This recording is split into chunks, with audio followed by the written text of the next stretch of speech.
C'est-à-dire qu'aujourd'hui, tout le monde est en introspection, tout le monde pense qu'ils font un retour sur eux-mêmes, etc. Mais en fait, c'est pas l'introspection est remplie de biais. Après, je vais pas rentrer dans les neurosciences, c'est pas mon sujet.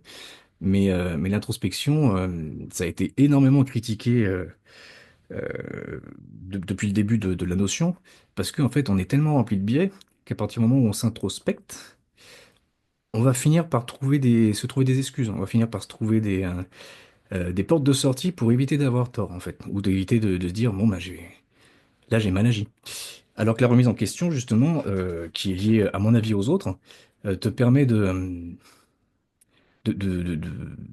de voir si tu peux faire du mal, si tu fais du bien, enfin, ouais, c'est vraiment une espèce de baromètre. L'autre est un baromètre à ce niveau-là. Et sans l'autre, tu ne peux plus avancer en communauté. Et tu t'isoles, mais tu t'isoles dans ta pensée. C'est-à-dire que tu es parmi les autres, mais tu n'es plus t'as plus besoin de l'autre, en fait. Et tu n'évolues plus. Bienvenue sur Terra Incognita, le podcast qui explore et qui explique la complexité du monde. Salut à toutes et à tous, je suis infiniment heureux de vous accueillir sur ce 8e épisode de Terra Incognita, un podcast dans l'univers de Terra Typique avec lequel je vous propose de voyager ensemble à la découverte de concepts peu ou mal explorés dans notre paysage médiatique. Aujourd'hui, je vous invite à découvrir ou redécouvrir des concepts satellites autour de la question de l'apprentissage. Ah, l'apprentissage. J'ai longtemps cru que c'était quelque chose d'inné, d'évident, de facile même. J'avais du mal à comprendre que des camarades de classe puissent être en galère. Merci le HPI. Et si ma scolarité jusqu'au bac a été fluide et sans anicroche, j'ai découvert les affres du manque d'autorégulation durant mes études post-bac. Forcément, quand on n'a jamais eu de difficulté, on n'a jamais cherché de solution à des problèmes qui n'existaient pas. Vous me suivez ? Les années ont passé, puis je suis devenu papa. Et là, c'est une autre paire de manches, l'apprentissage. Il faut, selon moi, comprendre son enfant au lieu de vouloir lui calquer ce qui a marché pour soi. Et comme la transmission a toujours été une passion pour moi, je me suis peu à peu intéressé à ce qu'il fallait que je sache pour accompagner mon fils dans sa scolarité. Au fur et à mesure de mes prises de parole sur la neuroatypie, j'ai rencontré celui qui, aujourd'hui, va tenir avec moi la barre de l'expédition Terra Incognita. Ses interventions et commentaires m'ont tout d'abord intimidé. Expert dans ces domaines, il est d'une rigueur absolue lorsque l'on aborde des concepts qui lui sont chers. J'avais vraiment peur de dire des conneries et qu'il me snipe, je vais pas vous mentir. Mais à force de discussion, d'échanges et de partage, je me suis rendu compte que j'avais beaucoup à apprendre de lui. Aussi ai-je l'insigne honneur d'accueillir sur mon podcast un homme aux multiples facettes. Intervenant social, masterant en sciences de l'éducation, papa et neuroatypique, pour ne citer que ces caractéristiques-là, il travaille en particulier les questions de l'autorégulation dans les apprentissages, des fonctions exécutives, de la volition de Locke et de la reliance de Morin. Ne vous affolez pas, nous allons ensemble clarifier ces concepts. Et pour ce faire, en parler avec une pointure dans le domaine, je l'ai nommé Jérôme Geoffrey. Bonjour Jérôme, comment vas-tu ? Bonjour Florian, ben, ça va, très bien. Ouais, tu te sens en forme? Oui. Bon. Est-ce que tu pourrais, pour nos éditeurs et nos auditrices, s'il te plaît, te présenter? Je te laisse choisir comment, sous quel angle. Ben, tu l'as plutôt bien fait. Oui, ben, on va dire en premier lieu papa, hein. C'est ce qui est le plus important, on va dire, pour moi.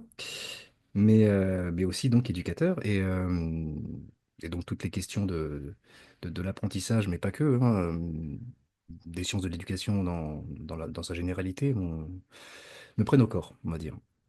Et ouais, voilà. Mais je viens du social, donc oui, j'ai fait la plus grande partie de ma carrière dans le social. Et en premier lieu, ben, dans la neuroatypie, vu que Mhm. j'accompagnais des personnes, à l'époque, on disait TED, trouble envahissant du développement, qui est devenu par la suite TSA, mais avec déficience intellectuelle. donc dans un foyer Ok. d'accueil médicalisé. Donc c'est là que j'ai rencontré la neuroatypie pour la première fois, sans savoir encore que j'en faisais partie de la grande école de la neurodivergence. Et voilà, donc après j'ai continué dans le social et j'ai découvert plusieurs publics différents et je me suis dit, à bout d'un moment, il faut reprendre un petit peu les études et approfondir un peu certains concepts qui te tiennent à cœur dont la régulation, l'autorégulation, la corégulation, mais aussi la reliance, comme tu l'as dit, selon la vision de Morin, mais surtout à l'origine par Boldebal, Marcel Boldebal, qui a défini ça.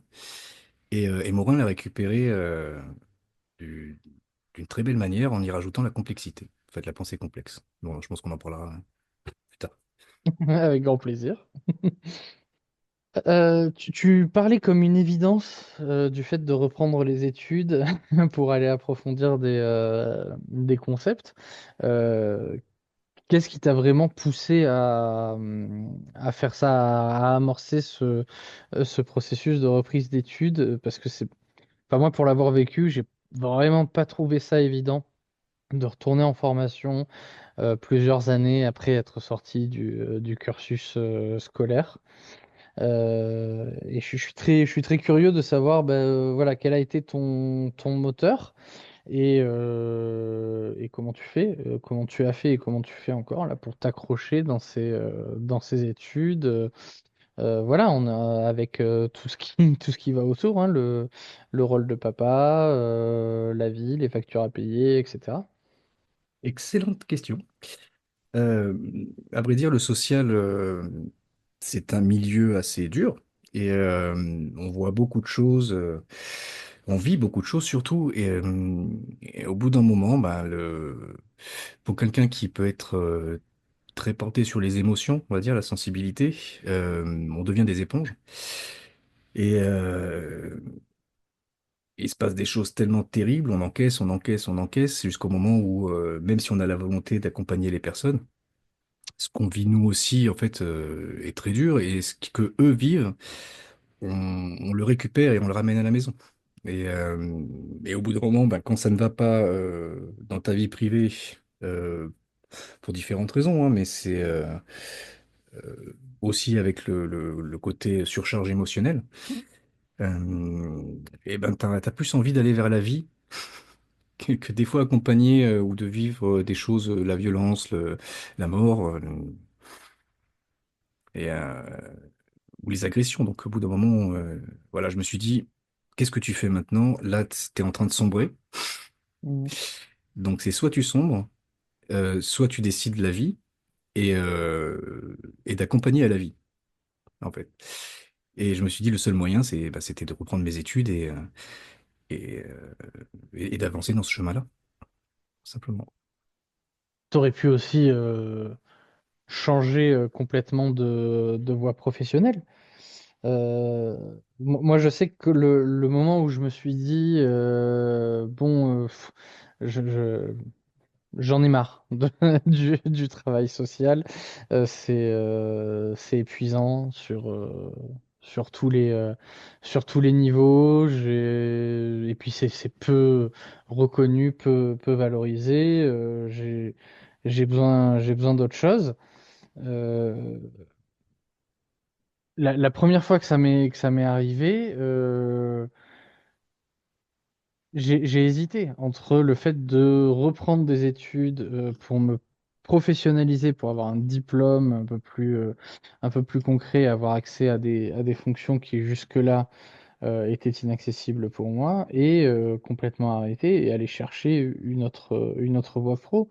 Et j'ai autour de moi pas mal de personnes qui, à des moments de remise en question comme ça, se sont dit, bon, ben ok, je change complètement de voie, plutôt que de se reconfronter aux études, au fait de retourner s'asseoir sur les bancs de l'école, se retrouver dans la position d'élève et dans la posture d'élève avec tout ce que ça peut, tout ce que ça peut induire. Euh, Là, tu dis que tu as choisi la vie, mais tu as choisi la vie, euh, mais pas. pas le circuit facile, à mon avis, quoi. Non, disons que je prévois, enfin pas je prévois, je parie sur l'avenir et sur la vie qu'il y aura après. Parce que là, je t'avoue que la vie, elle est assez limitée avec les études et les enfants, mais euh, ouais, c'est quelque chose qui permet vraiment de se remettre à un certain niveau, en fait, de reprendre les études, enfin, surtout dans un master et celui-ci en particulier, parce que ça touche et la psychologie, et la philosophie, et l'éducation, et ça permet vraiment de brasser un champ assez important. Bon, bah, toujours lié à l'éducation, mais euh, il y a une forme d'humilité, on va dire. Alors, je pense qu'il y a plus humble que moi, hein, mais une forme d'humilité où tu te dis, bon, là, je me retrouve devant plein de recherches où des chercheurs ont touché des sujets que j'adore, mais que je pensais connaître. Et en fait, tu te rends compte que en fait, tu connais une petite partie, c'est-à-dire celle que tu as étudiée dans ton coin avec tes petits livres, etc. Et la réalité de la montagne de recherche qui a été faite. Et d'un coup, ouais, tu prends une petite baffe d'humilité et tu te dis, bon, bah, j'ai encore beaucoup à faire. Et c'est vraiment grisant de se dire, bon, bah, là, j'approfondis un sujet, je pensais le connaître, bah, là, je vais me permettre de le connaître un peu mieux et d'aller dans ce sens. Et c'est vrai que on découvre, surtout bah, à travers les sciences de l'éducation, hein, c'est très lié à la reprise de son pouvoir d'agir, par exemple, ou s'émanciper dans ses connaissances et d'avoir le courage d'utiliser ses connaissances. Ce qui n'est pas forcément facile, en fait, parce on a peur du regard de l'autre, alors que l'autre euh, devrait être là pour nous porter, nous aider, en fait. Pas faire à notre place, mais voilà. Parce que justement, s'il fait à notre place, là, il vole notre pouvoir d'agir. Mais ça, c'est une notion dont on reparlera certainement, mais c'est vraiment euh, tout ça, c'est lié et ça permet d'avancer et de se motiver pour finir en fait 2 années, surtout en distanciel, où l'autorégulation justement est mise extrêmement à mal. Donc voilà, puis mes enfants m'ont porté aussi, hein. Enfin, c'est aussi pour eux que je fais ça. C'est pas juste c'est pas juste pour les notions, les concepts, etc. C'est aussi pour manger, hein. Donc on avance et ils sont là en soutien, on va dire. Voilà. Ok. Et comment tu l'expliques, toi,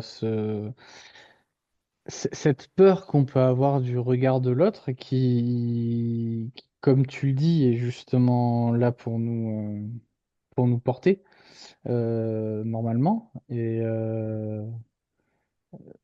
Moi, je pense que ça a été un des freins principaux quand j'ai dû reprendre un petit peu des études.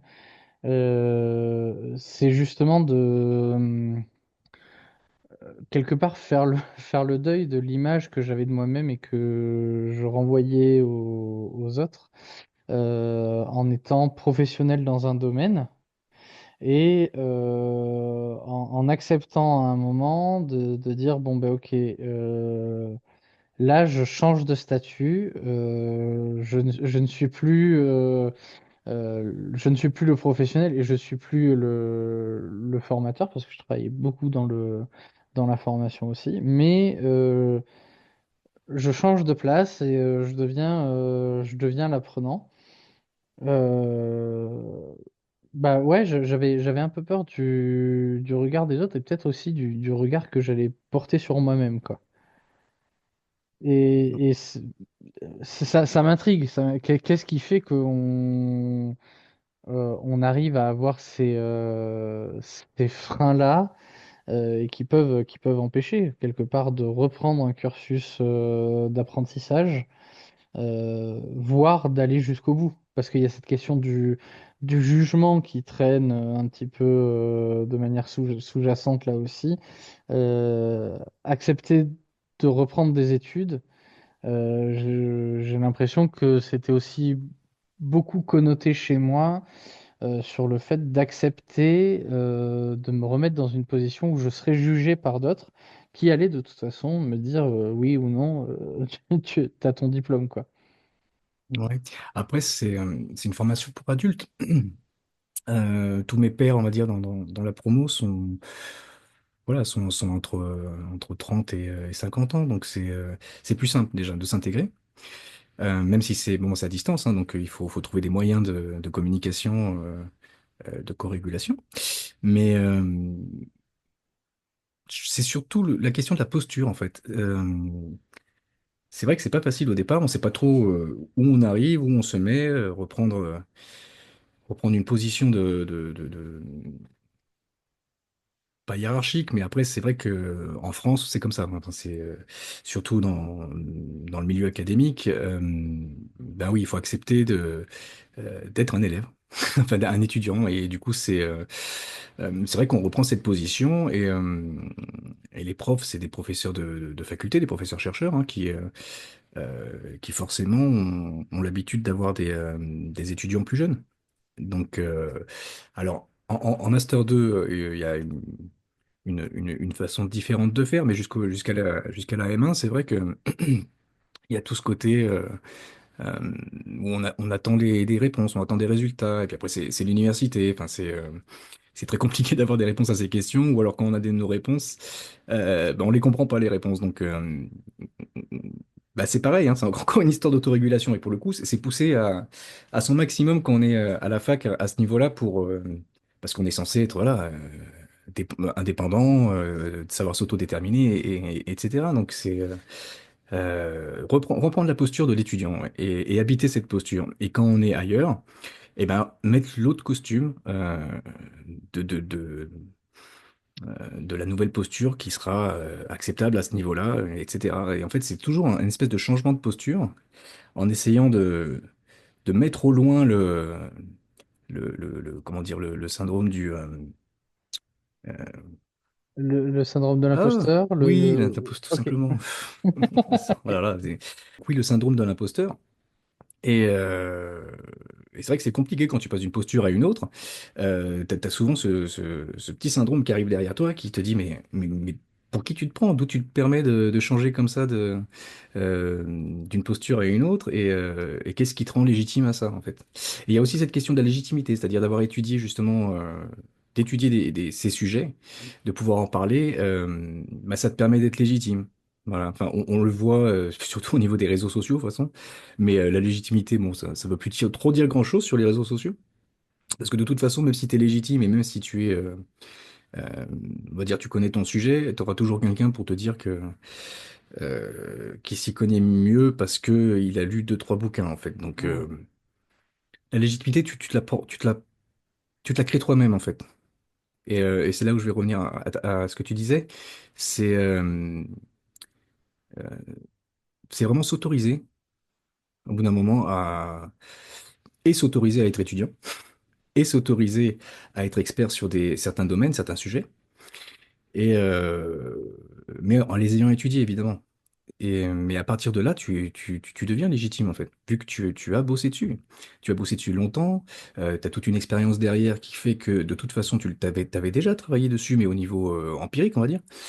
Et, euh, et tu arrives là, bah, plus avec des grosses euh, marmites de théorie. Et, euh, et voilà, et donc tu commences à discuter avec des pairs, tu commences à discuter avec d'autres chercheurs, et forcément ça grossit ton savoir. Et ce Mm. savoir, s'il est pas fait pour être partagé, il sert à rien en fait. Donc c'est tout l'intérêt, et de continuer la recherche et d'essayer de faire un peu vivre le savoir et d'en créer d'autres. Mm. Et alors, on va revenir un peu sur les sujets dont tu Ouais. parles et que j'ai évoqués lors de l'introduction.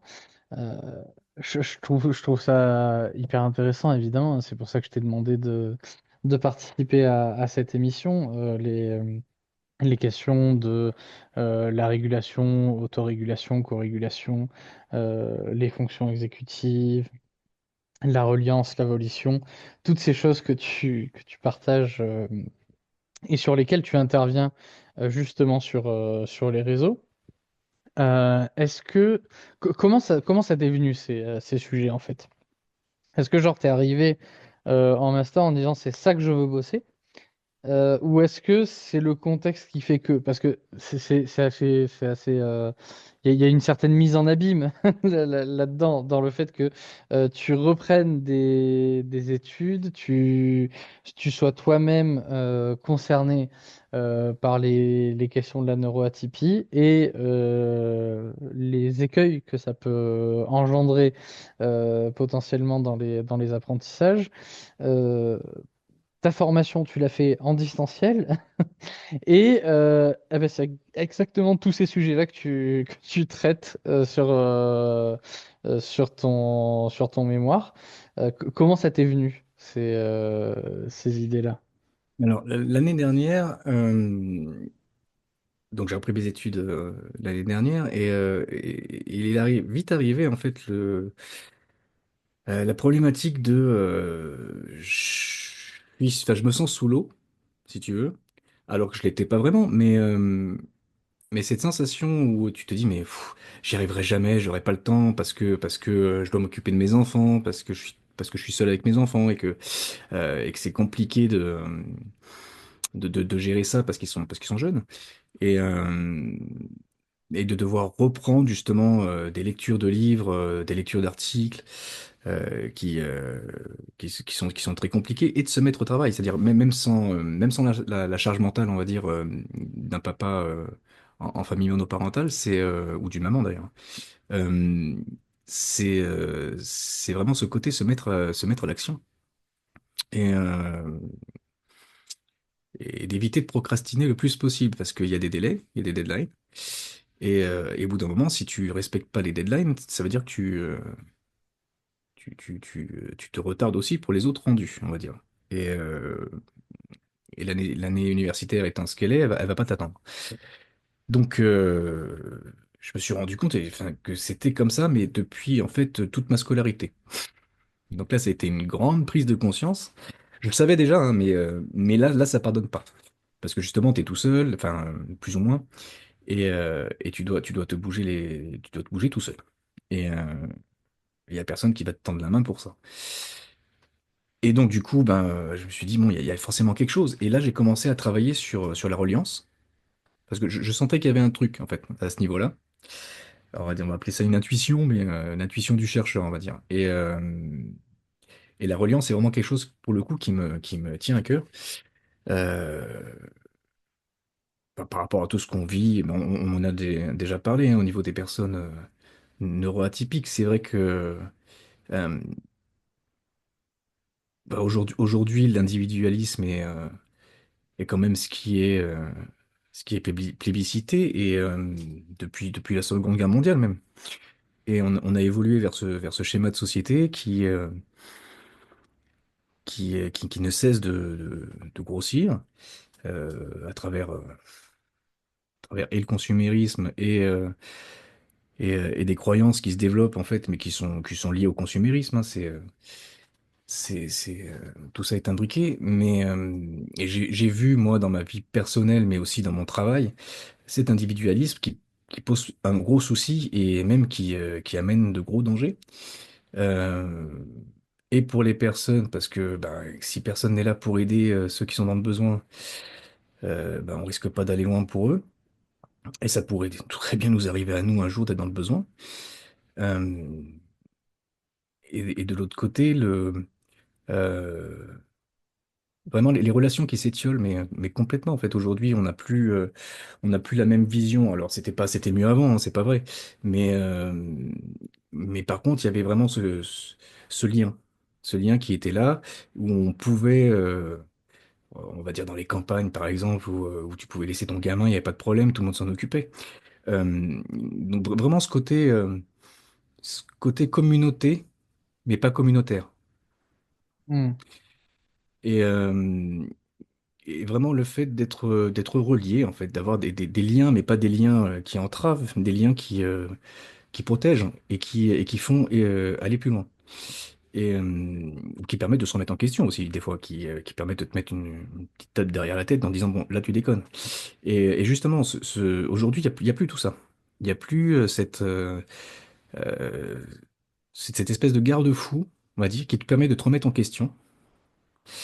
Euh, plutôt que l'introspection. C'est-à-dire qu'aujourd'hui, tout le monde est en introspection, tout le monde pense qu'ils font un retour sur eux-mêmes, etc. Mais en fait, c'est pas l'introspection est remplie de biais. Après, je vais pas rentrer dans les neurosciences, c'est pas mon sujet. Mais l'introspection, ça a été énormément critiqué depuis le début de la notion, parce qu'en fait, on est tellement rempli de biais qu'à partir du moment où on s'introspecte, on va finir par se trouver des excuses. On va finir par se trouver des portes de sortie pour éviter d'avoir tort, en fait, ou d'éviter de se dire, bon, bah, là, j'ai mal agi. Alors que la remise en question, justement, qui est liée, à mon avis, aux autres, te permet de de voir si tu peux faire du mal, si tu fais du bien, si, enfin, ouais, c'est vraiment une espèce de baromètre.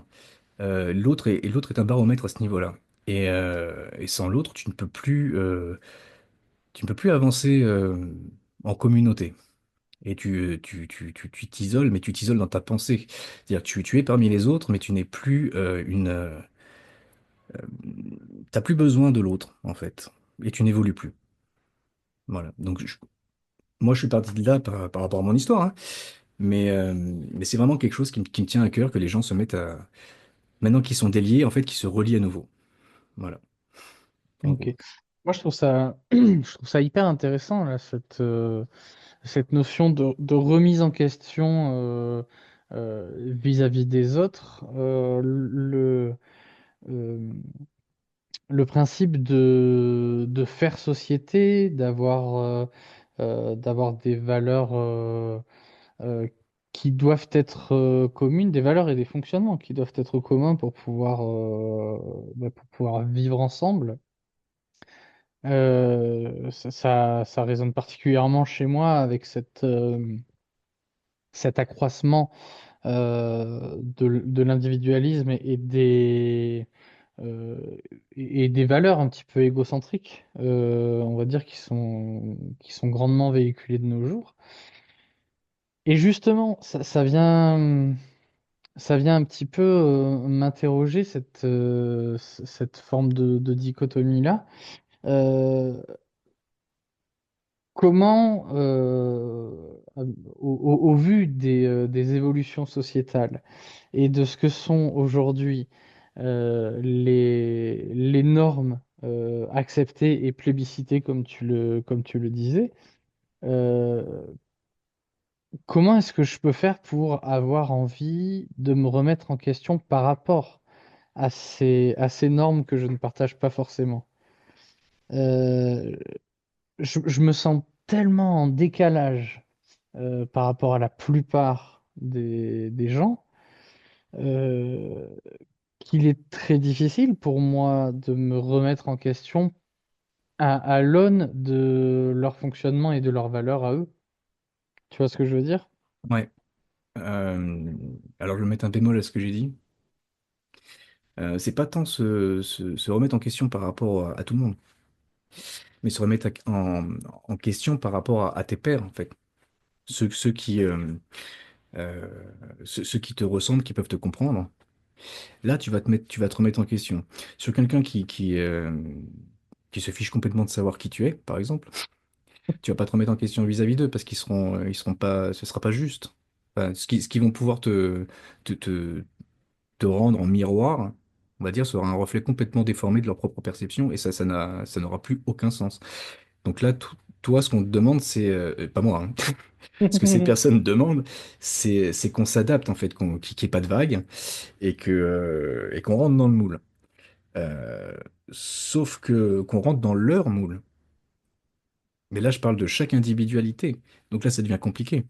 Parce que vu qu'ils sont tous en introspection, on va dire, euh, chacun a sa propre vision de ce que tu dois être. Mais Mhm. là on s'en sort plus, en fait. Donc ça, il faut vraiment essayer de s'en détacher. Et c'est extrêmement dur. Et je n'y arrive pas non plus tous les jours, hein. Loin de là. Mais, euh, oui, c'est ne pas donner tant d'importance que ça euh, à qui tu n'accordes pas, on va dire, une forme de valeur, ou que tu penses qu'ils n'ont pas les mêmes valeurs. Après, des valeurs, ça se module, hein, donc c'est pour ça que je préfère les valeurs comment dire, aux certitudes. comme la conviction et la certitude, mais ouais, s'adapter, on est obligé de s'adapter, mais faut le faire en conscience, on va dire. En conscience et bien choisir son adaptation pour pas qu'elle détruise notre personnalité ou cache qui on est en fait. Bah, Mm. malheureusement, bah, chez les personnes TSA ou TDAH, mais surtout TSA, il y a vraiment ce côté du camouflage qui est extrêmement présente. Et j'espère aujourd'hui qu'avec la connaissance du trouble et des troubles neurodéveloppementaux, on arrive à plus s'accepter, on va dire, dans la masse. Et que les personnes TSA aient de moins en moins à se cacher. Notamment les femmes, hein, qui ont beaucoup plus ce camouflage est beaucoup plus présent, mais chez les hommes aussi. Mais c'est vrai que les femmes ont longtemps été invisibilisées dans leurs troubles. Et voilà, on parle partout, par exemple, aujourd'hui de l'autisme. Malheureusement, on n'en parle pas forcément toujours d'une bonne façon. Et surtout, on parle de l'autisme avec déficience intellectuelle. Et du coup, et chez les enfants, et beaucoup moins chez les adultes. Et c'est pour ça que moi, je vais beaucoup sur les adultes parce qu'on est en grand manque de savoir sur les adultes. Et bah, notamment sur les apprentissages, la régulation, la co-régulation. Enfin, pendant l'écriture et mes recherches, enfin, j'ai eu du mal à trouver des articles, en fait, sur les adultes. Hein. Les enfants, il n'y a pas de problème. Mais dès qu'on grandit un petit peu, ben, on n'existe plus. Et je trouve ça bien dommage. Et comme si, justement, bah, toutes les personnes avec un trouble neurodéveloppemental ben, devaient s'adapter. Et du coup, s'invisibilisaient parce qu'ils s'étaient complètement adaptés. Mais ça, c'est valable avec une grande intelligence. Surtout avec une grande intelligence. Donc, plus on est intelligent, enfin, plus on s'approche du haut potentiel et où on le dépasse, et plus cette notion de camouflage est forte. En fait, ça a été démontré par un chercheur qui s'appelle Livingstone. Et, euh, et il démontre bien justement que l'intelligence aide au camouflage, mais aussi du coup à l'errance diagnostique, malheureusement. Et c'est un petit peu ce sur quoi on se bat aujourd'hui, c'est-à-dire l'errance diagnostique et que le HPI ben, peut cacher le trouble neurodéveloppemental, qui est lui le vrai problème chez ces personnes, qui leur pose problème en fait. Mm. Et ouais, c'est sûr que dans l'idéal, dans l'idéal, il faudrait que une détection au test Waze d'un haut potentiel vienne être quelque part un potentiel signal d'alerte en disant OK, mais il faut pas occulter le reste et faire attention parce que bah, cette caractéristique-là peut en cacher de manière très efficiente d'autres caractéristiques bien plus problématiques. Ça serait, ça serait une belle avancée. Bah, normalement, quand tu vas passer ton test, tu fais l'anamnèse, tu parles de ton histoire, enfin, le psychologue, après, c'est pas en une session de test ou deux, selon comment ça se passe, qui vont voir beaucoup de choses. Hein. Il faut avoir plusieurs séances, mais ils peuvent déjà déceler, voilà, c'est des pistes, on va dire. Au moins des pistes. Mais c'est impossible de voir un TSA ou un TDAH sur un seul passage du Vice, en fait. Mm. Faudrait pousser un peu la chose. Après, quand les scores, je parle au subtest, alors je passe pas aux quatre principaux, mais quand on regarde un peu plus profondément dans les autres, voilà, il peut y avoir des indices quand même. Mais ça reste que des indices. On peut pas se baser là-dessus. Donc, mais le psychologue est censé être assez compétent pour voir ça et essayer d'approfondir derrière. Et peut-être faire Mm. passer justement bah, d'autres tests. Ouais, après, là, tu parles. Oui, tu parles encore des tests et de l'anamnèse en étant adulte. C'est vrai que Oui. quand je prends mon cas de figure à moi, la détection HPI s'est faite enfant. Mm. C'était aussi une autre époque, hein, on va pas, on Oui, va oui. pas se mentir. On parlait même pas de HPI à ce moment-là.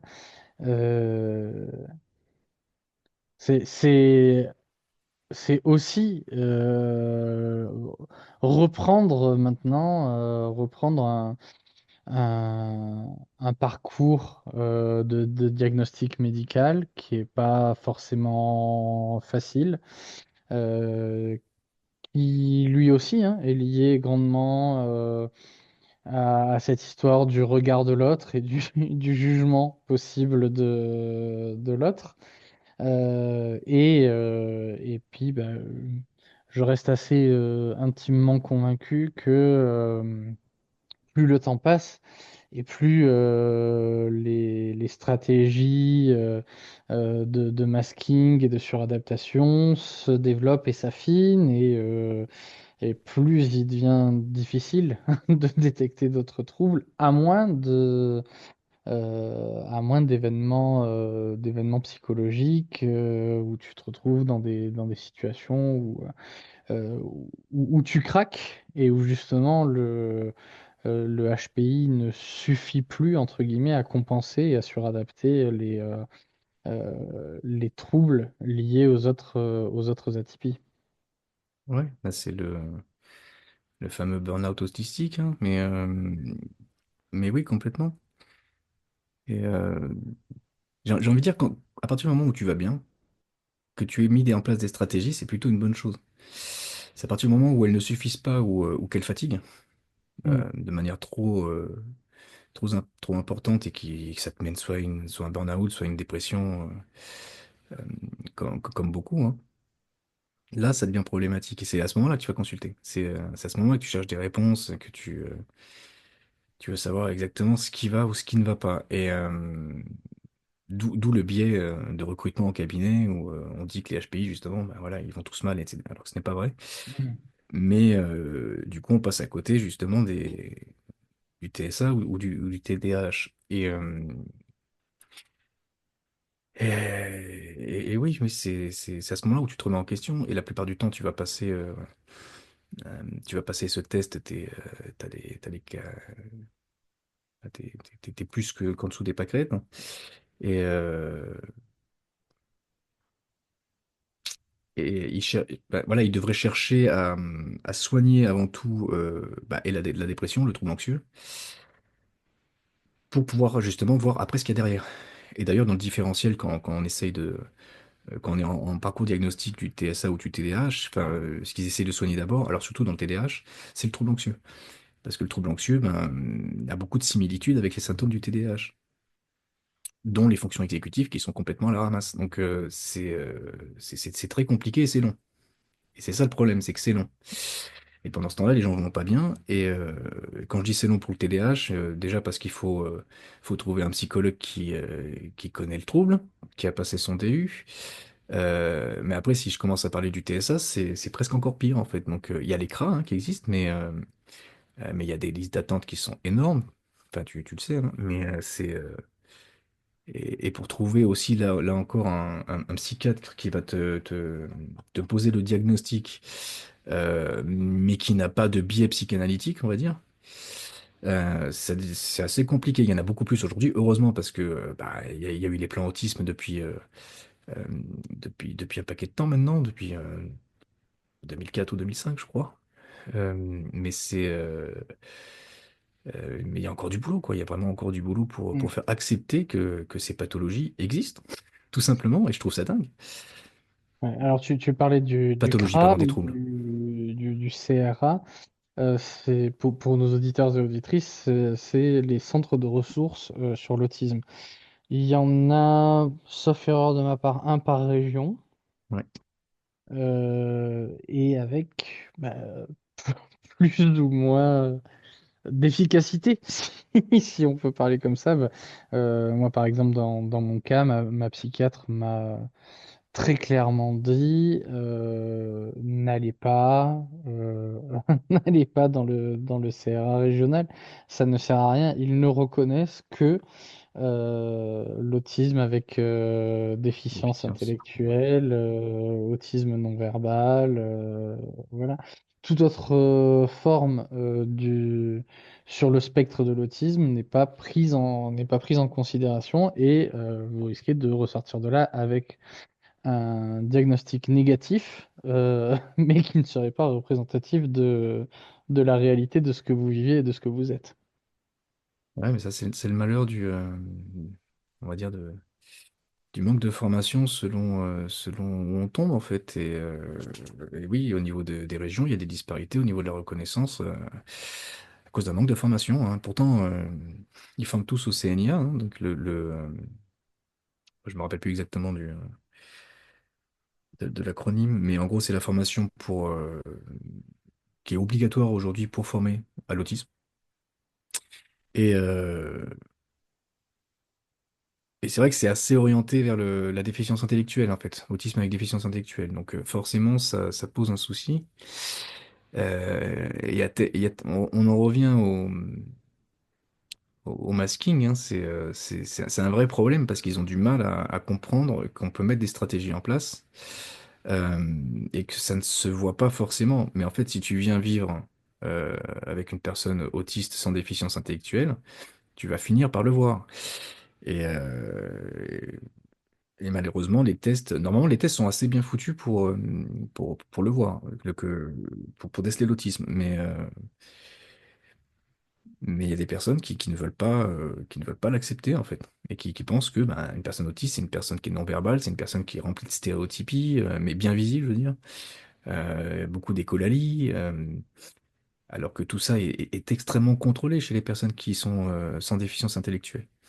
C'était certainement plus valable enfant, mais il y a eu tellement de stratégies mises en Hmm. place dans l'évolution que c'est gommer la vision des autres, mais pas de la vie tous les jours, en fait. Ouais. Donc, ouais, c'est malheureux. Tu parlais tout à l'heure en faisant le corollaire entre le trouble anxieux et le TDAH. Tu as commencé à aborder la question des fonctions exécutives. Euh, c'est un des sujets que je voulais aborder particulièrement avec toi. Est-ce que tu veux bien nous expliquer ce que ça veut dire, fonction exécutive, et quelles sont-elles? Alors, les fonctions exécutives, c'est des fonctions de haut niveau qui nous permettent en fait d'inhiber, par exemple, Alors, quand je dis inhiber, c'est par exemple, ça peut être des actions, mais ça peut être aussi des idées, euh, de discriminer, de réussir à discriminer. Euh, Parce que quand tu discrimines pas, par exemple, ben, tu as du mal à choisir. Et quand tu as du mal à choisir, ben, tu as du mal à agir. Donc il y a ça, il y a l'impulsivité aussi, inhiber justement ces actions. Il y a la mémoire de travail qui te permet euh, de retenir à court terme, par exemple, Euh, mais aussi de te motiver, donc, et la volition, du coup c'est lié, hein. Mais donc on pense qu'elles sont au niveau, pratiquement sûr, au niveau du lobe préfrontal, on va dire, c'est à ce niveau-là que ça se joue, à peu près. Et, euh, Et en fait, si elles sont un petit peu dans tous les sens, ces fonctions exécutives, ben, t'as du mal dans plein de choses dans ta vie. Tu oublies des choses, as la tête dans les nuages, tu vas avoir du mal tu vas te sentir décalé par rapport aux autres. Tu vas avoir ton estime de toi qui va chuter parce que justement, tu n'arrives pas à prendre des décisions, ça va t'être reproché. Enfin, c'est vraiment quelque chose de très complexe, notamment chez le TDAH, mais aussi chez la personne avec un trouble du spectre autistique. Notamment dans les apprentissages. Et, euh, et ces fonctions exécutives sont extrêmement importantes, notamment dans la formation à distance, dans le distanciel. Parce que justement, comme dit Russell Barclay, le grand chercheur, grand ponte, on va dire, du TDAH, mais aussi des fonctions exécutives, il a écrit un livre dessus, mais surtout du TDAH, et il dit les fonctions exécutives égale autorégulation. Voilà, en gros. Donc, on ne peut pas décorréler fonction exécutive et autorégulation. C'est vraiment les fonctions exécutives qui permettent l'autorégulation. Et quand cette autorégulation, ben, elle a des difficultés à cause des fonctions exécutives dérégulées, et bien peut-être que la corégulation peut aider derrière à pallier ce manque d'autorégulation. Faire un espèce de support externalisé de cette autorégulation. Mais voilà, en gros, les fonctions exécutives, c'est ça, quoi. Ça te permet vraiment d'autoréguler. Ok. Donc, on est d'accord, l'autorégulation, c'est le principe d'arriver soi-même à, à s'astreindre en quelque sorte à ce qui est nécessaire dans ton cas enfin, dans le cas que tu travailles pour l'apprentissage, mais qu'on peut aussi étendre ce qui est nécessaire pour travailler, pour faire telle ou telle tâche, Ben, En, etc. f- en fait, Non? pour tout ce qu'il y a dans ta vie, hein, c'est-à-dire que je vais donner l'exemple, tu te retrouves dans un magasin à Auchan, enfin, pas de marque, mais tu te retrouves dans un hypermarché et je sais pas, tu dois choisir une boîte de céréales et tu te retrouves devant le rayon où il y a, je suis très près de Marseille, donc je vais dire 40 millions de boîtes de céréales. Et, euh, et tu restes planté là, et tu n'arrives pas à discriminer ou tu n'arrives pas à faire un choix. Parce que tu dis, mais il y a tellement de choix, je ne sais pas quoi faire. Et tu peux rester 15, 20 minutes devant ton rayon de boîte de céréales sans savoir quoi prendre. Donc tu as le temps que l'agent de sécurité vienne te voir parce que ça commence à être louche en fait. Et vraiment, c'est voilà, ça c'est un problème dans la vie de tous les jours, par exemple. Ou alors, je sais, bah, le désordre. Tu vas être chez toi, tu vas avoir du mal à faire le ménage, tu vas pas te sentir bien, et ça va devenir une espèce de cercle vicieux où tu vas pas te sentir bien, et tu sais que tu dois faire le ménage pour te sentir bien, parce que l'environnement et l'espace est extrêmement important pour et se sentir bien, et bah, là dans les apprentissages pour travailler correctement, et pas être surchargé au niveau visuel par exemple. Mais ça on le sent tous. Après, on dit, il y en a qui disent oui, je me sens bien dans mon bordel. Oui, parce que ton bordel, il est organisé. Il est Mm. organisé tel voilà, tel que tu l'as mis toi. Euh, mais tu te sentiras encore mieux si tu le rangeais un petit peu mieux, si tu avais moins de pollution visuelle. Euh, ouais, voilà. Donc voilà, les fonctions exécutives, c'est vraiment, enfin, dans la vie de tous les jours, c'est important. Ça permet aussi bah, justement, de ne pas oublier tes clés toutes les 30 secondes, ou ton portable, ou peu importe. Enfin, ça, c'est ce qui est lié à la mémoire de travail, en fait, tout ce qui est mémoire à court terme, etc. Donc, à partir du moment où tes fonctions sont dérégulées, ça te pose des problèmes tout le temps. Mm. Après, à différents niveaux, hein, mais c'est vrai que c'est extrêmement fatigant parce qu'il faut mettre des stratégies en place justement pour des stratégies qui sont plus ou moins fonctionnelles euh, quand on n'a pas été aidé pour ça, qu'on n'a pas fait de la psychoéducation ou qu'on ne s'est pas enseigné sur le sujet et qu'on ne sait pas ce qui nous arrive. Mm. Et tu parlais comme solution possible pour atténuer les effets d'un manque d'autorégulation et donc de fonctions exécutives troublées, de pouvoir recourir à la corégulation, c'est-à-dire. La corrégulation, c'est vraiment bah justement, on en revient à la reliance en fait. C'est-à-dire vraiment réussir à, à s'entraider avec les autres, qui là pour le coup, les autres, c'est pas l'enfer, c'est plutôt ton salut. Et, mais d'une certaine manière, c'est-à-dire que les autres ne vont pas faire à ta place. Mais ça peut être un support externalisé, par exemple quand tu es en formation, justement, hein, vu que c'est mon sujet. Des fois, tu oublies des deadlines, tu oublies des dates, tu oublies un travail que tu devais faire, par exemple, alors que c'est pas une volonté de ne pas faire, c'est juste, tu as vraiment oublié, ou alors parce que t'as pensé à autre chose, ça t'a envoyé vers une autre direction, et la direction qui était prioritaire, tu l'as complètement zappé. Et ça arrive énormément, bah, forcément, aux personnes TDAH. mais aussi TSA. Mais TSA, c'est un peu. En fait, c'est pas exactement les mêmes fonctions exécutives qui sont touchées dans le TDAH et dans le TSA. Euh, mais, euh, mais ça crée les mêmes problèmes. C'est-à-dire l'incompréhension du groupe de travail, etc. Donc, si tu arrives à bien l'expliquer, ça peut être vraiment un support de fonctions exécutives externalisées si tu l'utilises à bon escient. C'est-à-dire qu'il faut malgré tout, toi, mettre des stratégies en place pour être le moins, pour ne pas être lourd en fait pour les autres euh, et pas que pas que les autres te prennent ton pouvoir d'agir justement. Parce que il faut que tu réussisses en fait à jongler, à utiliser plus ou moins les fonctions exécutives que les autres te permettent d'utiliser, c'est-à-dire leur rigueur, on va dire. Après, les personnes TDAH ont tendance à être très rigoureuses dans les études, dans les hautes études, parce que justement, ils connaissent leurs problèmes. Et ils n'ont pas envie, à cause du regard de l'autre, ils n'ont pas envie de passer pour ce qu'ils ne sont pas. Ça, c'est quelque chose qui est pareil hein, dans toute la vie d'une personne TDAH ou TSA, c'est le problème qui revient, hein. Mais non, je ne suis pas ça. Écoutez-moi, croyez-moi, sauf que en fait, bah, dans les faits, on a du mal à montrer autre chose en fait, ou à expliquer correctement.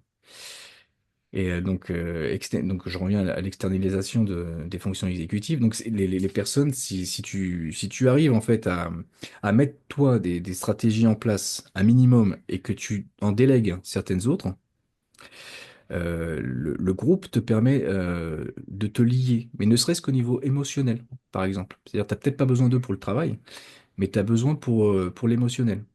Ou quand toi, il y a un trop-plein, surtout chez les personnes justement avec un TND, quand tu as un trop-plein émotionnel, tu as du mal à le gérer. Bah, justement, tu peux le gérer par d'autres qui vont te dire, mais non, là, on va y arriver, c'est super, t'inquiète pas, moi, je vais faire ça, toi, tu fais ça, on y va. Et en fait, ça te met un cadre. Et ce cadre te permet d'avancer. Le cadre que toi, tu n'arrives pas à te mettre toi-même. Et donc, je pense vraiment que cette externalisation temporaire hein, des fonctions exécutives te permettent aussi, toi, de, d'apprendre des formes d'autorégulation à travers les autres. Et après, tu les appliques. Il- euh, Est-ce qu'il n'y a pas un risque avec cette co-régulation de tomber dans une forme de dépendance à l'autre? Je m'explique. Tu parlais de la nécessité quand même euh, de faire en sorte que les autres ne te prennent pas ton pouvoir d'agir. Il peut y avoir une tendance à céder son pouvoir d'agir aux autres parce que c'est plus confortable, c'est plus facile. Ça évite de soi-même mettre en place des stratégies énergivores, retravailler nos scripts psychologiques et comportementaux. Et à ce moment-là, où est-ce qu'on place le curseur, où est-ce qu'on place la limite pour quand même conserver son pouvoir d'agir? Ça, c'est différent pour chacun, en fait. C'est vrai que c'est compliqué de prescrire quelque chose, alors qu'on va tous réagir différemment selon le contexte. Mais ouais, je vois ce que tu veux dire au niveau, par exemple, imaginons on est dans un groupe et il y a quelqu'un qui prend, on va dire, la direction des choses, le lead, euh, et que t'es pas forcément d'accord. Mm. Ça nous arrive tous, hein, et puis ça se trouve, ça peut être nous, la personne qui prend le lead et avec les autres ne sont pas d'accord. Je veux dire, c'est commun, c'est très commun. Donc, parce que dans un groupe, il y a un rôle qui est défini, on va dire, et ça se retrouve dans chaque groupe. Là, c'est vraiment quelque chose t'as toujours un leader, t'as toujours un suiveur, t'as toujours le support, etc., le moteur. Et vraiment, c'est des rôles que tu retrouves dans chaque groupe. Et, euh, et c'est vrai que pour éviter d'avoir de dépenser de l'énergie parce que tu en as pratiquement déjà plus, on va dire par exemple, parce que tu es sur un travail et que t'as pas envie d'en dépenser plus, ou alors que t'as pas envie d'être en conflit, tout simplement. Tu vas céder ton pouvoir d'agir à ce niveau-là. Tu peux le faire en fait. Euh, Après, il y a des personnes qui n'écouteront jamais, peu importe si ta voix en fait, donc qui prendront ton pouvoir d'agir dans tous les cas. Euh, ben là, la question c'est est-ce qu'ils prennent vraiment ton pouvoir d'agir ou est-ce que toi tu lâches prise sur des choses qui n'ont au final pas très peu d'importance en fait. Euh, donc se poser cette question-là permet déjà de décompresser un petit peu vis-à-vis de son estime. Et, et sinon, oui, si tu ressens en fait que tu cèdes ton pouvoir d'agir et que ça te met mal, là, ça pose souci. Mais de solution, à part travailler son acervité, mais c'est facile à dire, euh, on va dire sur le long terme, hein, petit à petit, essayer de réussir à s'affirmer de plus en plus, mais sans forcément, sans rentrer en conflit ouvert, on va dire. Faut toujours donner, toujours faire transactionner, on va dire. Alors c'est usant, hein, c'est très fatigant, mais malheureusement on est obligé et ça fait partie de l'adaptation qu'on est obligé d'apprendre, même en tant que personne avec, surtout avec des personnes qui ont des troubles neurodéveloppementaux. Et là on va dire oui, mais on nous en demande encore plus. Ben oui, oui, c'est vrai. Et c'est pour ça qu'il faut avoir à côté des bulles d'air qu'on permettent justement d'être mieux compris ou mieux accepté ou tu as moins besoin de t'adapter à côté. Et c'est pas donné à tout le monde. Enfin, selon la période, selon le contexte que la personne vit, elle n'a pas forcément cet air disponible. Mm. Mais voilà, les réseaux sont assez bien faits aujourd'hui. On arrive à trouver des personnes qui nous ressemblent. Donc, on essaie de trouver les bulles d'air à ce niveau-là, quoi, même si elles sont pas à côté. Ouais, Mais c'est ouais, compliqué, ouais. ouais. Alors, je me posais la question, c'est vrai que je fais la transposition euh, entre ce que tu dis et ce que tu mets en avant dans le cadre des apprentissages et des schémas comportementaux et interactionnels qu'il peut y avoir dans d'autres contextes. Et il y a il y a des éléments hein, qui viennent se croiser, se rejoindre. Et c'est vrai que cette co-régulation, elle peut représenter une solution dans une certaine mesure et je pense dans un laps de temps limité. Dans le cadre des études, c'est limité dans le temps de la promo, de la formation, du stage, du projet, etc. Euh, je pense que c'est un petit peu plus compliqué dès lors qu'on arrive sur des questions euh, qui relèvent de la vie quotidienne, par exemple. Dans quelle mesure est-ce que je j'attends de l'autre qu'il m'aide à me réguler avec toute l'énergie que ça peut lui demander. J'ai plein d'exemples qui me viennent à l'esprit par rapport à mon propre vécu. Euh, mais c'est vrai qu'à un moment,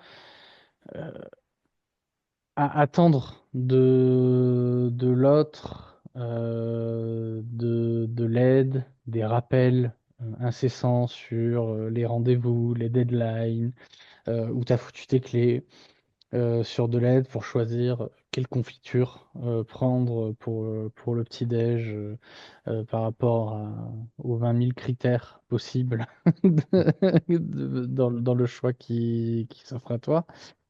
Euh, ça induit aussi pour l'autre une question de temps et d'énergie. Et c'est pour ça que je te disais tout à l'heure, est-ce que c'est pas plus facile à un moment pour les deux parties de lâcher prise, de, qu'il y ait une partie qui lâche le pouvoir d'agir et l'autre qui prenne tout le pouvoir d'agir? sur ces questions-là, bah parce que quand c'est la 10e fois que tu vas faire les courses et la 10e fois que tu te retrouves bloqué sur les mêmes putains de pots de confiture, euh, bah, il y a un moment, tu vas te dire, non, vas-y, laisse tomber, c'est bon. Je m'en occupe, je choisis. Puis ce qu'on va faire, c'est que les courses, c'est moi qui vais les faire maintenant, quoi. Ça va aller plus vite et, et ça va me demander beaucoup moins d'énergie, quoi. Ouais, mais parce que là l'autre n'est pas. Là, pour le coup, c'est pas une question de co-régulation, c'est plus une question d'alliance. Et dans un couple, hein, enfin, quand t'es. Parce que là, on parle du couple, mais ça marche aussi avec tes enfants. Mhm. Euh, c'est euh, c'est une forme de contrat que tu fais avec l'autre, en fait. Un contrat de confiance, Merci. Darty. Mais, euh, mais ouais, en gros, c'est ça. L'alliance, c'est un contrat de confiance conscient où tu as un projet. Donc, dans le cas d'un couple, c'est un projet de vie, hein. Et, euh, et voilà, dans ce cadre, en fait, tu as des petites lignes où tu t'es mis d'accord avec l'autre. Alors, ça peut être conscient ou non, faut que ce soit conscient. Ça peut être induit, on va dire, par la vie de tous les jours. T'as pas besoin de C'est les bien que ça soit exprimer, mais explicité. c'est C'est mieux que bien ce que soit ça soit explicite, on est explicité. d'accord. Mais ça, de façon en général, à chaque conflit, tu explicites certaines choses, et le conflit n'est pas forcément mauvais, hein. Je veux dire, la Oui, dispute n'est pas forcément mauvaise. C'est toujours pareil, c'est la façon dont tu la gères, cette dispute, et le but de cette dispute. Mais, mais ouais, cette alliance, en fait, te permet. Il y a deux choses, en fait. Et j'avais fait une publication là-dessus sur l'alliance, donc qui est le cadre, le contrat. Pourquoi vous êtes ensemble? Qu'est-ce que vous avez décidé de créer ensemble, de construire? Et l'alliance. L'alliance, c'est tout le côté émotionnel, en fait. Qu'est-ce qui te lie à l'autre et qui te permet de supporter. Mais ça va dans les deux sens. C'est pas que toi qui prends. oui, bien sûr. C'est vraiment dans un sens et l'autre. Et parce que si ça va que dans un sens, c'est pas bon. Et c'est là où on en revient à ce que tu disais, c'est-à-dire si l'autre est toujours là pour te supporter sur son dos, hein, Mm. ça ne fonctionnera pas. Et c'est là où tu peux apprendre de l'autre, de toi ou l'autre personne d'ailleurs. De toute façon, en général, c'est ce qui se passe. Enfin, chacun apprend l'un de l'autre et il y a une forme bah, je vais utiliser le mot, mais de codépendance qui se crée. Mais une codépendance qui est valeureuse en fait, qui n'est pas un problème. Et à partir du moment où ça reste dans le cadre de cette alliance et que ça ne dépasse pas le cadre. Ou alors tu en discutes si tu veux changer un petit peu les règles du jeu. Mais voilà, ce cadre est toujours défini et c'est dans ce cadre que peut s'exprimer l'alliance. C'est-à-dire le soutien émotionnel, le fait de pouvoir s'exprimer à l'autre, l'écoute, etc. Et, euh, donc là, tu donnes pas ton pouvoir d'agir. Parce que tu l'exprimes avec l'autre, il y a une espèce de balance, un équilibre, où ben, parfois c'est toi qui vas agir, des fois c'est l'autre qui va agir, mais, euh, mais vous avez tous les deux votre. Enfin, voilà, dans le couple, on a tous les deux la possibilité d'agir. Mais après, voilà, c'est dans le meilleur des mondes. C'est ce qui serait beau chez Disney, en fait, mais par contre, dans la vie réelle, euh, il faut mettre un peu son ego de côté. Et l'ego, ben, on en a tous, et c'est pas tous les jours facile. Donc, je crois, on va dire, entre guillemets, en un petit peu de communication non violente, euh, mais c'est pas applicable tous les jours. C'est pas Mm. applicable tout le temps, en fait. Et puis, ça devient même manipulatoire. Donc, que dire à part vivez en bonne intelligence et essayer de vous comprendre et des fois lâcher prise et mettre son ego un peu de côté, quoi. Ça, Mm. malheureusement, enfin, il n'y a pas de recette. Enfin, il y en a plein qui sont là à donner plein de recettes, qui disent oui, il faut faire ci, il faut faire ça en 3 points, en 4 points et fait vibrer tes chakras. Mais en fait, non, c'est pas applicable. Et si tu fais ça et si tu penses que l'autre va le faire, bah, juste tu vas te planter, tu vas changer de couple toutes les 2 semaines en fait.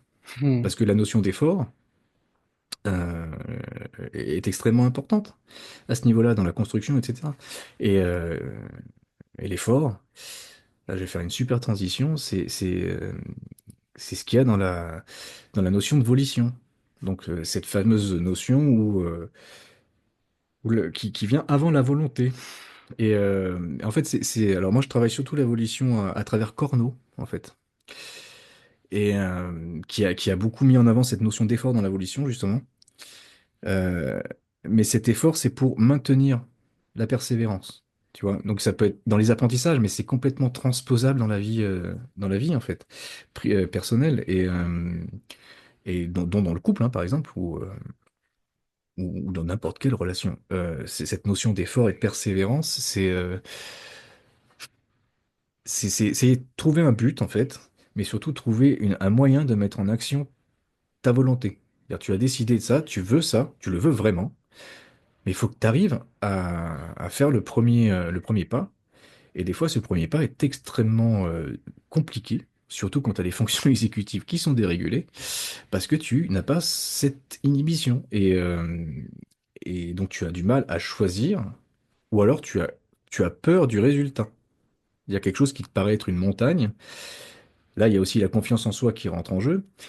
Et ben quand tu n'as pas d'inhibition, enfin, tu manques d'inhibition, tu manques d'organisation, que tu manques de mémoire de travail, et ben tu te mets à procrastiner en fait. Et cette procrastination, c'est vraiment l'ennemi de la volition.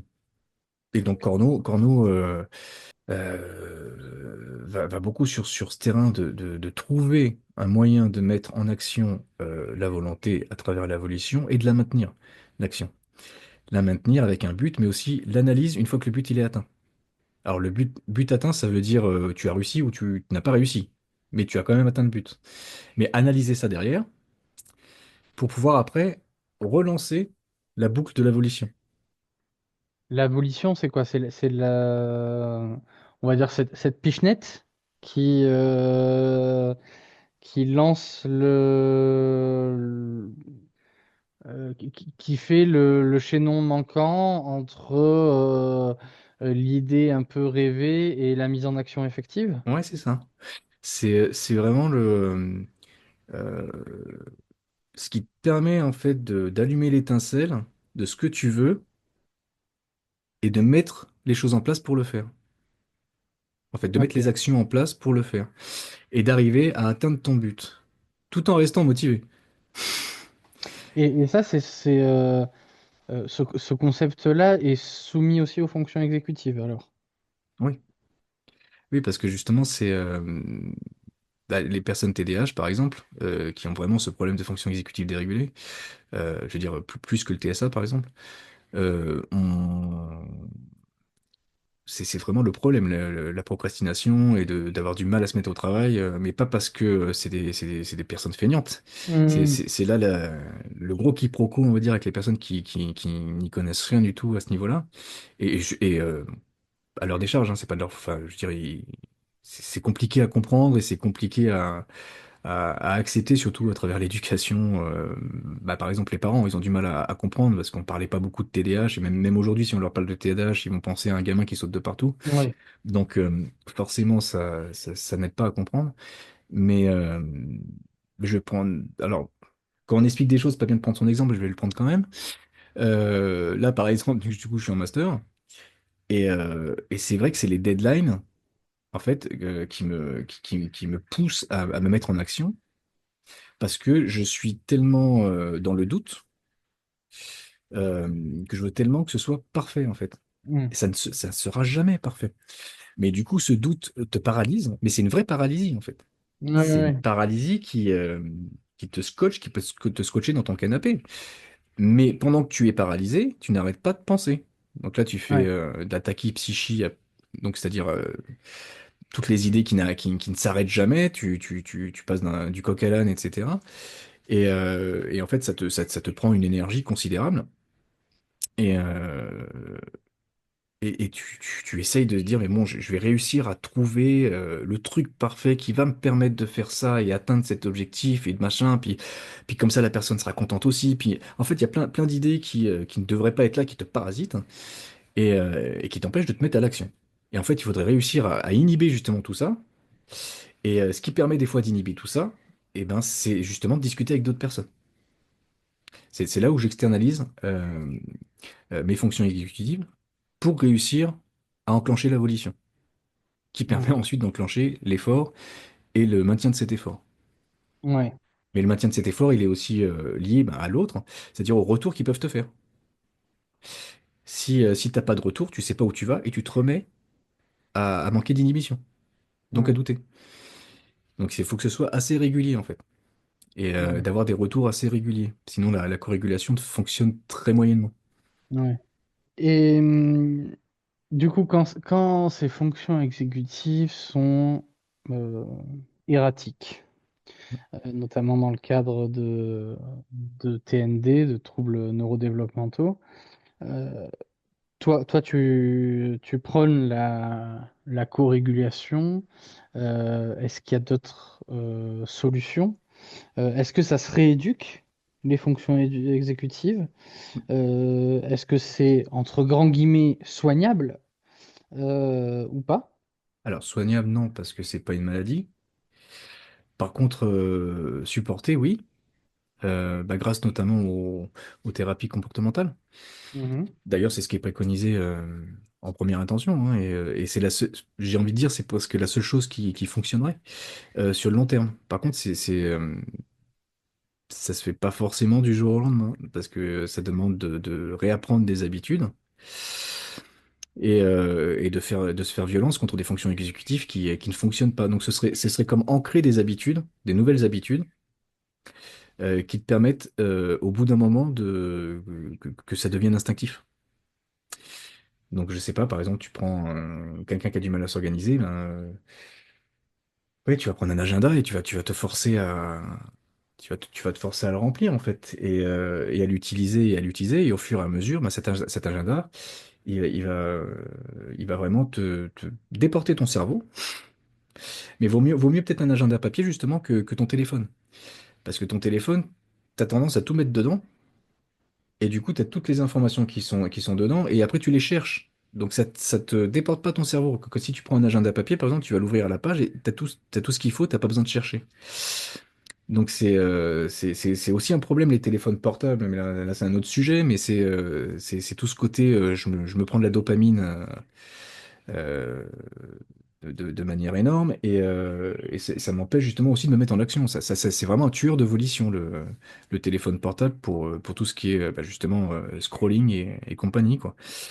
Et, mais l'agenda, tu vois, moi je te parle de l'agenda, mais il est là, je l'ai acheté, mais il est toujours là, quoi. Il est blanc, je l'ai toujours pas noirci, mais Je connais le truc tous les ans. Tous les ans, j'achète un agenda.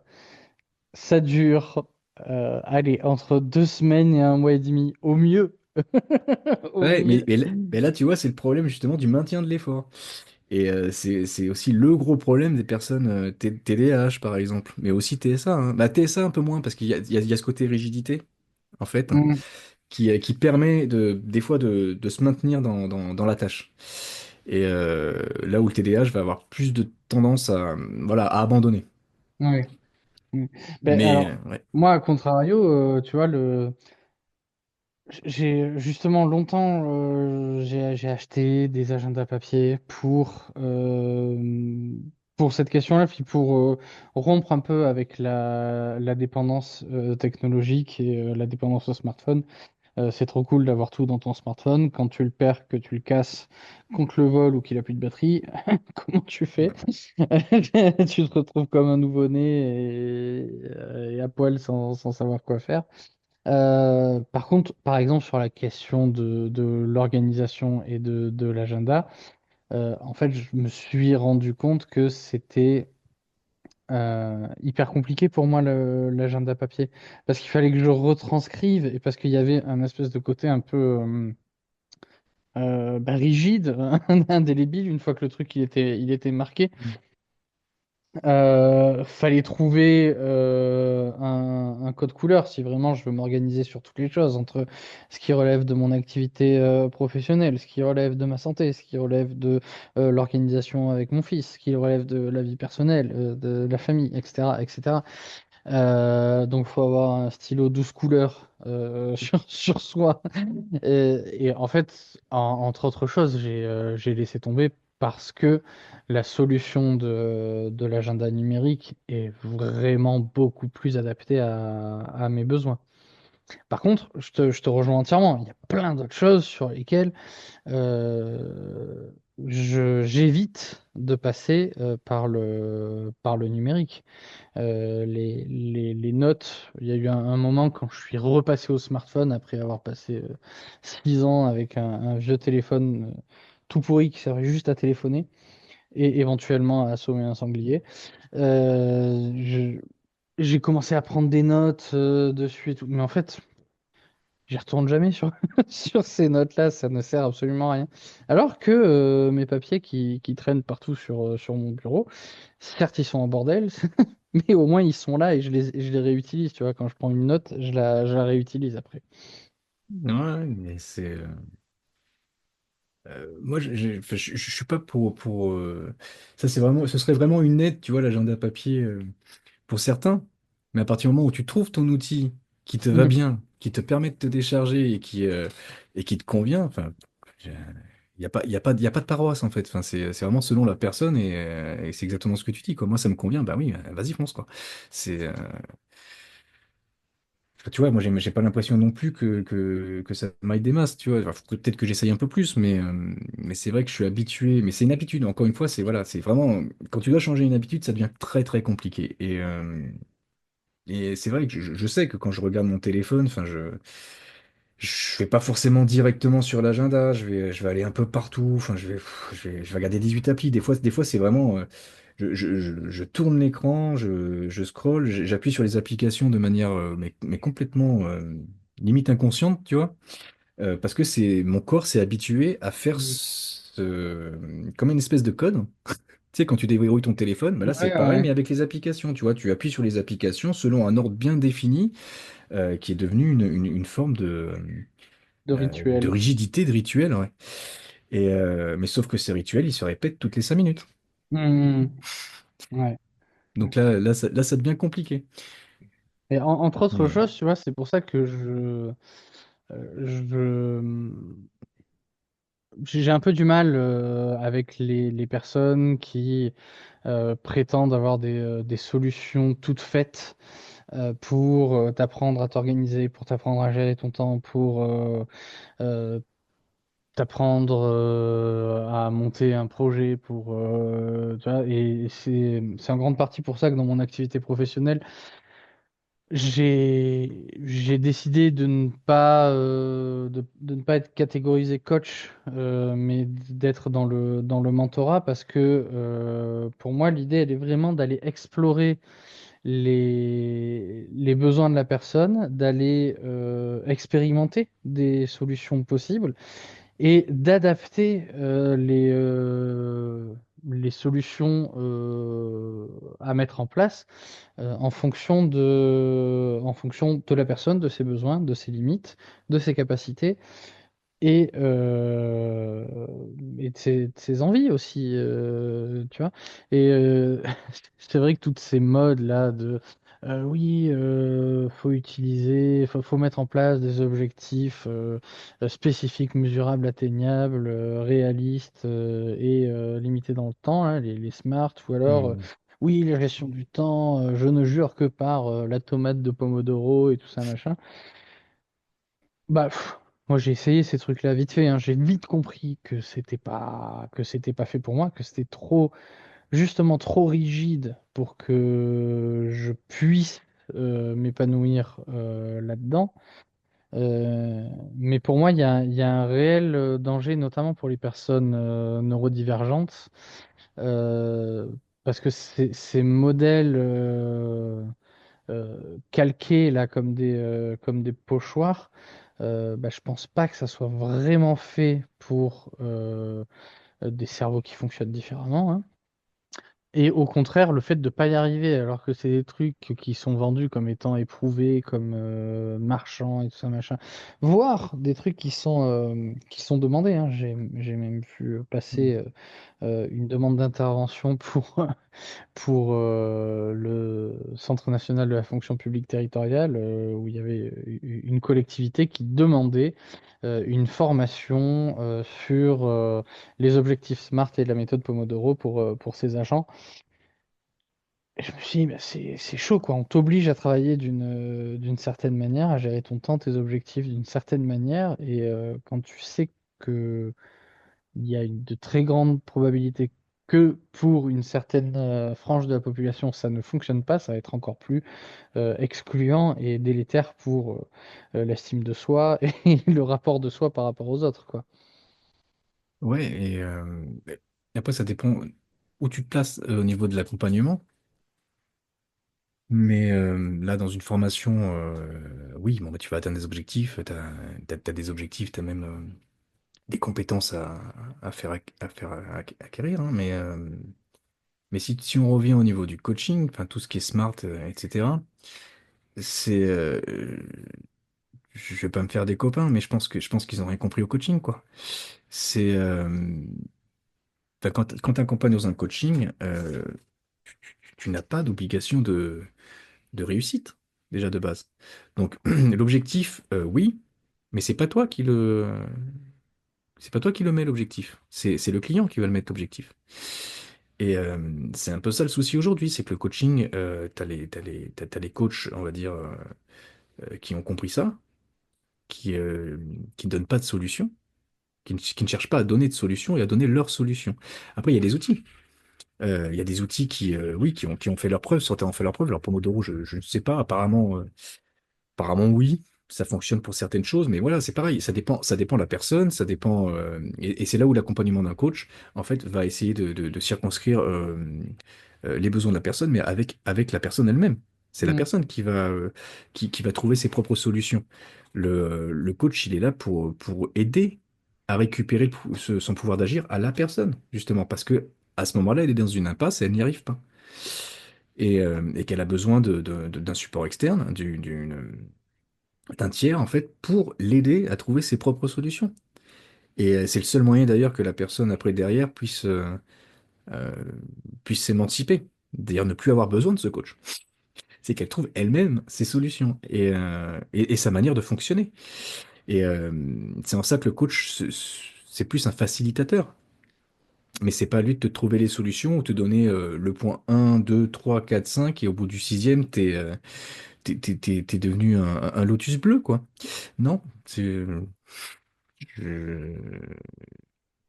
donc je pense que voilà, bon, ça c'est mon enfin, c'est ce que je pense du coaching et c'est surtout des coachings que moi j'ai eu, Mm. dont j'ai bénéficié et qui m'ont énormément aidé, enfin qui m'a énormément, j'en ai qu'un seul, hein, mais qui m'a énormément aidé pour ça en fait, c'est que mes solutions je les ai trouvées moi-même, mais Ouais. la personne a été excellente. Mm. Euh, j'ai presque envie de lui faire de la pub tellement, tellement elle est énorme, mais bon. Mais c'est vrai que voilà, donc ça c'est pour le coaching. Après, formation, c'est voilà, des objectifs différents là. Après, tu as le social, c'est aussi un accompagnement différent. Enfin, ou le mentorat, c'est encore quelque chose de différent. Mais des accompagnements, il y en a plein. Ça dépend vraiment où tu te mets, quelle posture tu prends, et toujours partir de la personne. On va dire une vision très humaniste là, mais vraiment, la personne est au centre du dispositif, comme on dirait dans le Bah, social. je suis entièrement d'accord avec toi. Après, c'est partir de la personne, mais surtout avoir l'objectif qui soit en adéquation avec la personne et pas avec son portefeuille. Tu parlais Ouais. d'émancipation, Ouais. de l'accompagnement, quel qu'il soit, comme étant un moyen pour la personne accompagnée d'atteindre, enfin, de récupérer, comme tu le disais encore, son pouvoir d'action et donc de s'émanciper. Euh, j'ai l'impression qu'il y a beaucoup de business qui est fait justement dans du pseudo-accompagnement pour ne pas atteindre l'émancipation. Parce que tant que tu t'émanciperas pas, tu continueras à faire appel à moi et tu continueras à me payer. Ouais, mais c'est exactement le problème de la victimisation dans dans un coaching bien-être, en fait. Hmm. Certains coaching bien-être, hein, pas tous. Mais oui, c'est le problème de tu es une victime. notamment sur le HPI, hein. C'est un très très gros problème et qui est souvent lié au développement personnel. Enfin, je parle de la mouvance développement personnel, New Age, loi d'attraction, etc. Euh, mais c'est un vrai souci parce que ce ne sont pas des accompagnements qui permettent l'émancipation, t'as raison.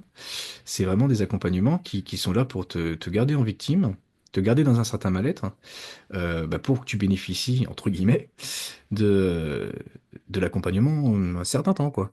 Mm. Si c'est pas tout le temps. Et, euh, et les personnes qui rentrent là-dedans et il y a une forme d'emprise, hein. D'emprise, mais c'est, euh, c'est une emprise qui limite, ils finissent par se mettre eux-mêmes, en fait. C'est-à-dire qu'ils cherchent cette emprise. C'est des personnes qui n'ont pas forcément enfin, c'est ambigu chez elles, qui ont du mal à vouloir sortir de leur illusion et, euh, et qui ont trouvé un certain confort dans cette victimisation et voilà, enfin, ils pensent être libres, émancipés, alors qu'en fait, derrière, ils sont complètement soumis à des croyances. Alors, je dis pas que toutes les croyances sont mauvaises, mais là, c'est des croyances qui les détruisent en fait et qui détruisent aussi l'altérité, qui détruisent l'altérité, la reliance, l'alliance, enfin tout ce que je parle tout ce dont je parle depuis le début, est détruit par ces croyances en fait. Et enfin, moi j'ai vraiment un problème avec tout ça parce que c'est vraiment ce que j'ai observé en fait, c'est-à-dire vraiment les personnes qui utilisent les autres et on le voit on le voit beaucoup sur LinkedIn, qui est vraiment un vivier à ça, mais bon Facebook aussi, mais bon c'est beaucoup moins utilisé aujourd'hui, mais Euh, c'est vraiment, on va te victimiser, on va te faire passer quelque chose de normal pour une maladie limite, et on va te faire croire que ton problème c'est ça. Mais non, ton problème c'est pas ça. Ton problème Mm. c'est autre chose en fait. Soit tu as des traumatismes, soit tu as peut-être un TND, soit tu as une anxiété qui en ce moment est assez forte. Enfin, ça peut être plein de choses qui sont tout sauf ce que le coach en bien-être va te dire, en fait. Et Mm. surtout, il va te dire, si tu suis les 5 points qui sont là, tu vas t'en sortir. C'est-à-dire il y a des promesses, enfin, c'est de la publicité mensongère, en fait. Il pourrait limite être condamné pour ça, en fait. Mais non, les gens foncent, et vu que c'est une croyance, ben, la croyance est compliquée à inverser. Et, euh, et tu peux rien faire en fait. C'est-à-dire, tu peux même pas discuter avec eux. Tu peux juste dire certaines choses, mais de toute façon, même ce que tu vas dire, tu auras beau le prouver par de l'évidence, des études, etc. Ils vont dire oui, mais de toute façon, la science, ça c'est pas tout. Tout est relativisé, de toute façon.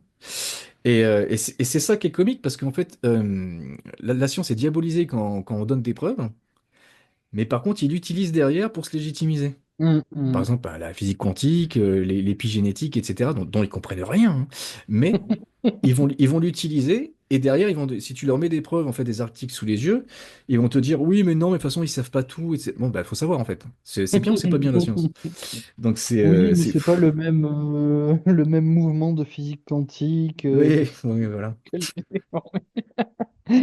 J'essaye encore de comprendre ce qu'est la naturopathie quantique. J'ai toujours, enfin, j'ai vu ça à la Fnac, j'essaie toujours d'assimiler le truc, j'ai du mal. Mais ouais, c'est un problème parce que derrière, ce qu'il y a, c'est des gens en souffrance, Mm. qui vont rester en souffrance et qui peut-être on pourrait bénéficier d'un accompagnement thérapeutique qui serait vraiment valable et qui pourrait les sortir assez rapidement de ça. Mais en fait, ils s'enfoncent au fur et à mesure en se laissant happer par des personnes qui jouent d'un certain charisme. Mm. Euh, et c'est Oui, dangereux, c'est d'une extrêmement emprise dangereux. et d'une manipulation. Ouais. Mm. Oui. Mon cher Jérôme, on arrive à la fin du temps réglementaire. Aurais-tu un mot de la fin pour, pour résumer un petit peu ce que, tout ce dont on a parlé sur l'apprentissage, les fonctions exécutives, autorégulation, corégulation. euh, J'aurais surtout envie de dire, n'ayez pas peur de l'autre. L'autre n'est pas votre ennemi. Et réapprenons à nous lier les uns les autres, en fait. Et d'accepter que l'autre est une part de notre évolution et que sans lui, ben, on serait pas grand-chose, en fait. Et on resterait un palier qui nous ferait du mal, en fait. Et qui serait délétère pour notre être. Donc, reliez-vous. Reliez-vous, aimez-vous les uns les autres, comme disait un Un certain barbu barbu, célèbre. et voilà, enfin, n'ayez pas peur de l'altérité. Je pense vraiment que l'altérité et l'oisiveté, mais ça c'est autre chose, nous sauvera tous en fait. Hmm. Aimez-vous. Eh ben, conseil très pertinent. Je vais m'y essayer moi aussi. Merci beaucoup, Jérôme, Merci Florian. d'être venu Merci beaucoup. aujourd'hui au micro de Terra Incognita. Je mettrai autour de l'épisode le lien vers ton LinkedIn, vers les publications que tu peux y faire. Tu es sur d'autres plateformes où tu communiques? Non, Non, principalement pas pour celle-ci. l'instant. Je vais peut-être créer une chaîne YouTube quand j'aurai un peu plus de temps. Ok. Eh bien, écoute, à ce C'est moment-là, prévu, mais n'hésite pas à me dire. Je serai ravi de relayer le lien vers cette chaîne. Merci beaucoup d'être venu nous partager tout ça. Je te souhaite une bonne fin de journée. Je souhaite à tous nos auditeurs et toutes nos auditrices également une bonne fin de journée. N'hésitez pas à commenter, liker, partager cet épisode s'il vous a plu. Et je vous dis à très bientôt pour un nouvel épisode de Terra Incognita. Au revoir. à moi.